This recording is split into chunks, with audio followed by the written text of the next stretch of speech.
नमस्कार साथियों। तो आज है 4 अप्रैल 2026। दोस्तों, बात करेंगे इस वीडियो में कुछ इंपॉर्टेंट कंपनी की शेयर्स के ऊपर, कुछ इंपॉर्टेंट अपडेट्स या कुछ इंपॉर्टेंट न्यूज है। तो चलिए एक करके कवर करते हैं। तो सबसे पहले हम बात करेंगे एक स्मॉल कैप कंपनी बट काफी तगड़ा कंपनी। इसका नाम है स्ट्रिंग मेटावर्स लिमिटेड। वैसे तो लास्ट डे शेयर 5% की अपर सर्किट में ऑलमोस्ट क्लोजिंग दिया। और कंपनी की तरफ से देखिए, स्टॉक स्प्लिट की जो अनाउंसमेंट हुआ था उसका रिकॉर्ड डेट भी फिक्स्ड कर दिया। स्टॉक स्प्लिट कंपनी देगा 1:10 रेशियो में, मतलब फेस वैल्यू को 10 से 1 में कन्वर्ट करेगा। और उसका रिकॉर्ड डेट कंपनी फिक्स्ड किया है 24 अप्रैल 2026 को। यानी एज पर रिकॉर्ड डेट आप अगर 23 अप्रैल, कब का 23 अप्रैल, या तो उसके पहले खरीदारी किया इस कंपनी की शेयर, तो आप एलिजिबल शेयर होल्डर बन जाएंगे 1:10 रेशियो में स्टॉक स्प्लिट पाने के लिए। इसका ब्रेकडाउन बहुत सिंपल है। अगर कोई एलिजिबल इन्वेस्टर्स के पास जस्ट अ सिंगल क्वांटिटी की शेयर है तो उसका जो क्वांटिटी वाइज 10x हो जाएगा, 10 गुना हो जाएगा। मतलब 5 है 50 हो जाएगा, 10 है तो 100 हो जाएगा, 8 है तो 80 हो जाएगा। इसी रेशियो में आपको मिलेगा। ठीक है। अच्छा, साथ ही साथ दोस्तों ये भी फैक्ट है कि छोटे कंपनी होने के कारण काफी रिस्की भी है। बट लास्ट क्वार्टर जब कंपनी की आउट हुआ था, यहाँ पे आप देख सकते हो रिकॉर्ड कंपनी की काफी बढ़िया था। मार्जिन थोड़ा बहुत श्रिंक किया बट ओवरऑल अच्छा परफॉर्म किया। ठीक है, प्रॉफिटेबल कंपनी, इतना मैं आपको कह सकता हूँ। तो इसको वो दोस्तों कल नजर रखना, कल मतलब नेक्स्ट डे। ओके। अच्छा, नेक्स्ट दोस्तों आ जाइए आरवीएनएल। आरवीएनएल के ऊपर भी कुछ विशेष अपडेट है। वैसे तो आरवीएनएल की शेयर रिसेंटली गिरावट के कारण बहुत ज्यादा पिट चुका है। मोस्टली रेलवे शेयर्स जो है काफी नीचे आ चुका है। चाहे आईआरएफसी की बात करें, आईआरसीटीसी की बात करें, इरकॉन की बात करें, आरवीएनएल भी उनमें से एक है कि 300 का लेवल ब्रेक करके शेयर अभी फिलहाल 250 के आसपास चल रहा है। ये मेन टॉपिक नहीं है। मेन टॉपिक क्या है कि आरवीएनएल को लास्ट डे 242 करोड़ की एक बढ़िया ऑर्डर हाथ लगा है, मतलब मिला है। कहां से मिला है? साउथ सेंट्रल रेलवे की तरफ से मिला ये ऑर्डर। अपग्रेड करना पड़ेगा वही चीज। ठीक है। So let's see. अब देखिए, वार के ऊपर ही बहुत कुछ यहाँ पे डिपेंड कर रहा है। वो देखा जाएगा जो भी होगा सोमवार बाजार ओपन होने से पहले। खैर, आरवीएनएल की अगर हम बात करें, शेयर रिसेंटली जब गिरावट हुआ था वही 250 के लेवल पे बार बार इसको सपोर्ट मिला था। इवन लास्ट डे भी अगर आप देखेंगे शेयर की जो इंटरडे लो है 251 के ऊपर, तो as per last day closing share ऊपर की तरफ मैं कहूँगा अभी 290 से लेके 300, याद रखना ये सबसे वाइटल लेवल है। लोअर साइड में अगर हम बात करें 250 की सपोर्ट। ठीक है। अच्छा चलो आगे बढ़ते हैं। HDFC bank. एचडीएफसी बैंक गिर गया भाई बहुत ज़्यादा। ये थोड़ा शॉकिंग तो है। क्या, लास्ट डे काफ़ी अच्छा रिकवर भी किया। अच्छा, एचडीएफसी बैंक की रिसेंटली बिजनेस की अपडेट आया Q4 की। और कंपनी की डिपॉजिट में 15% की ग्रोथ रखा, एडवांस में 12% की ग्रोथ रखा। मैं आपको एक बार दिखा देता हूँ, ध्यान से देखिए। बैंक की जो पिछले साल, ये देखिए, जो लोन एडवांस था 26.96 लाख करोड़, इस बार बढ़ के 29.64 लाख करोड़ पे पहुंच चुका है, जो कि 10% की यहाँ पे जंप देखने को मिला, जो कि बहुत ही बढ़िया है। अच्छा, इसके साथ साथ जो अ, इस सेगमेंट पे भी अप्रोक्सीमेटली वही 10% के आसपास ही ग्रोथ रखा है। ग्रॉस एडवांस की बात करें, ग्रॉस यहाँ पे लगभग 12% की ग्रोथ रखा है। और डिपॉजिट की बात करें, टोटल डिपॉजिट लास्ट ईयर में था 25.28 लाख करोड़, इस बार बढ़ के 28.51 लाख करोड़ पे पहुंच चुका है, जो कि 12.8% की जंप हमें देखने को मिला। ठीक है। अच्छा, एचडीएफसी बैंक की मेन बात क्या पता है? रिसेंटली वॉर के कारण एफआईएस ने सेल करना बहुत शुरू, मतलब बहुत बेचा है। और जिसके कारण अब देखिए एफआईएस की होल्डिंग जहां जहां पे है वहीं पे सबसे ज्यादा बिकवाली होगा। ये कॉमन सेंस है ना। सो एचडीएफसी बैंक की अगर आप देखेंगे दिसंबर क्वार्टर तक एफएस की होल्डिंग सबसे ज़्यादा है, इवन डीआईएस से भी ज़्यादा। तो जिस वजह से यहाँ पे गिरावट भी काफ़ी ज़्यादा हुआ, एफएस बहुत बेचा भी है। अच्छा, रिसेंटली कहाँ पे सपोर्ट मिला? अराउंड 730 740 के आसपास। तो इमीडिएटली मैं कहूँगा सबसे क्रूशियल लेवल तो लास्ट डे जहाँ पे शेयर क्लोजिंग दिया, यानी 750 की जोन। इसके ऊपर अगर होल्ड कर लिया तो बहुत सही है। अगर नहीं होल्ड कर पाया तो नीचे की तरफ 730 से लेके 740, जहाँ पे रिसेंटली काफ़ी सपोर्ट मिला, यहाँ पे एक और सपोर्ट मिल सकता है। ठीक है। अपर साइड में तो मैं कहूँगा बहुत सारे रेजिस्टेंस है, 800, 850, 900, 1000, ठीक है।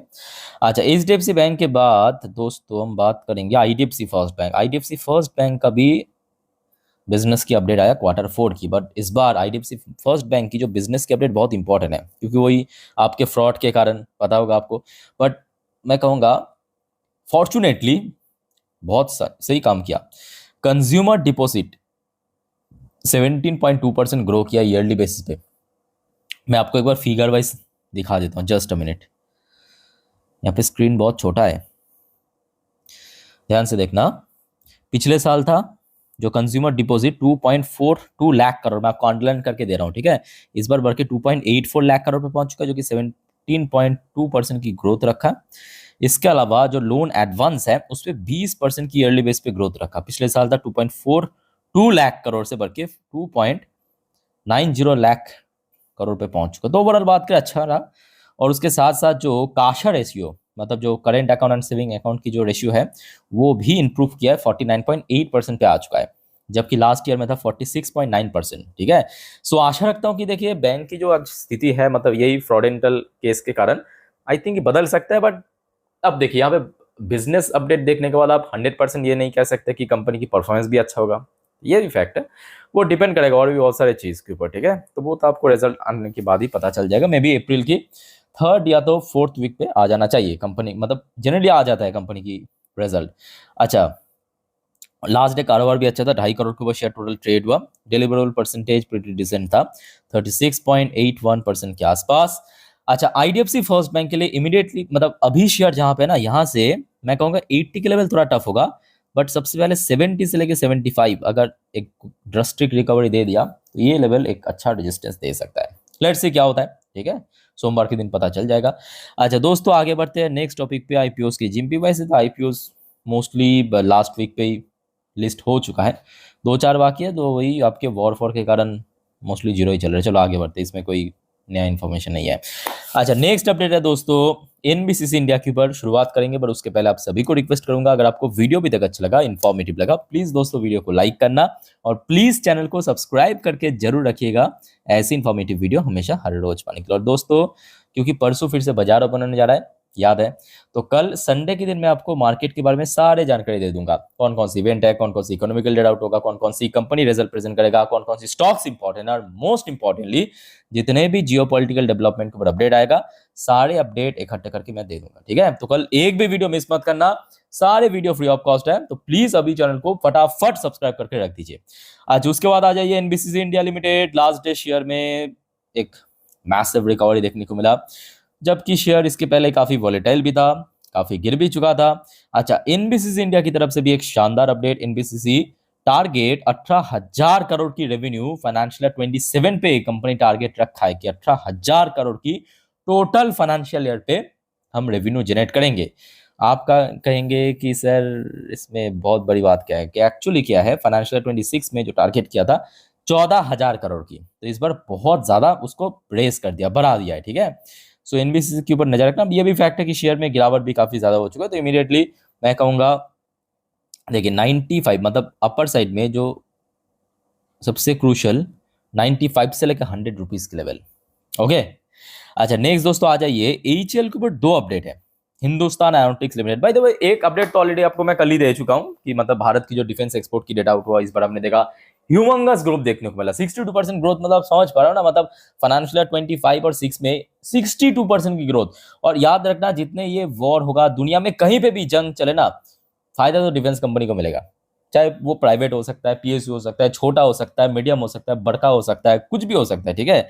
तो डिफेंस सेक्टर मैं कहूंगा one of the most important sector for next 5 to 10 years. अच्छा, यहाँ पे जो खबर मिल रहा है एचएल की सीएमडी की तरफ से, confirm fresh engagement with Russia for medium transport aircraft, कुछ ऐसा दिखते हैं यहाँ पे, आप देख सकते हो फोटोज में। मीडियम ट्रांसपोर्ट एयरक्राफ्ट मतलब देखिए इसका बहुत सारे पर्पस है। ट्रूप्स को, हमारे जो सेना है, ट्रूप्स को इधर से उधर लेके जाना, खास करके जंग के समय, या नॉर्मल पर्पस पे भी, या कुछ बड़ा गुड्स जल्दी से जल्दी पहुंचाना कहीं पे, इसका बहुत यूजेज है, ठीक है। तो रिसेंटली जो एक्चुअली बातचीत चल रहा था कि रशिया के साथ मिलके एचएल बनाएंगे ये प्रोडक्ट, तो उसके कारण यहाँ पे मतलब फिर से आप कह सकते हो कि फ्रेश एंगेजमेंट करना चाहते हैं, तो ठीक है। अच्छा नेक्स्ट जो अपडेट है एचएल चीफ की तरफ से, सेम एचएल की जो चीफ है उनकी तरफ से कंफर्म किया तेजस ग्राउंडिंग इशू फिक्स। तो रिसेंटली दोस्तों आपने देखा होगा कि तेजस जो एयरक्राफ्ट है बहुत सारे इशू में देखने को मिला था, ठीक है। तो जो ग्राउंडिंग इशू था उसको फिक्स्ड कर चुके हैं। उसके साथ साथ जो इंडियन एयरफोर्स की जो jet likely to return to sky within a week, तो अगले एक हफ्ते के अंदर उसको वापस कर देगा, मतलब रिपेयर करके, ठीक है। तो ये रहा दोस्तों एचयूएल के ऊपर अपडेट। अपडेट तो सही, अब देखना होगा कि सोमवार के दिन कैसा शेयर रिएक्ट करता है। पर प्रॉब्लम क्या है कि शेयर में काफ़ी ज़्यादा गिरावट भी हो चुका है। अराउंड 4,000 की लेवल सबसे बढ़िया हो सकता है, मतलब सबसे इंपॉर्टेंट हो सकता है। इस लेवल को अगर क्रॉस कर लिया तो उसके बाद देखिए ऊपर की तरफ बहुत सारे लेवल बाकी है, 4,500, 5,000, 4,800, जहाँ पे पिछले साल मतलब 2025 की मैं बात कर रहा हूँ मल्टीपल टाइम हिट किया था, कभी रेजिस्टेंस मिला, कभी सपोर्ट मिला। बट इमीडिएटली अगर हम बात करें 4,000 की लेवल सबसे क्रूशियल है, ठीक है। ये रहा दोस्तों एचयूएल के ऊपर अपडेट। अच्छा, आप में से बहुत सारे व्यूअर्स की तरफ से भी कुछ शेयर्स को अक्सर पूछते हैं कमेंट बॉक्स में, जो आप मैं बार बार कहता हूँ कि आप पूछिए, हो सकता है कि इमीडिएटली मैं उसके ऊपर डिस्कशन नहीं कर पाए, बट एक दो दिन में कर देता हूँ, ठीक है। तो डिक्सॉन के ऊपर एक अपडेट आया था, एक नहीं बहुत सारे ऐसे कमेंट आया था। तो डिक्सॉन में जो मेन पूछने वाली बात यह है कि शेयर तो अभी 10,000 की लेवल तोड़ के नीचे आ गया, तो क्या शेयर में और ज्यादा गिरावट हो सकता है?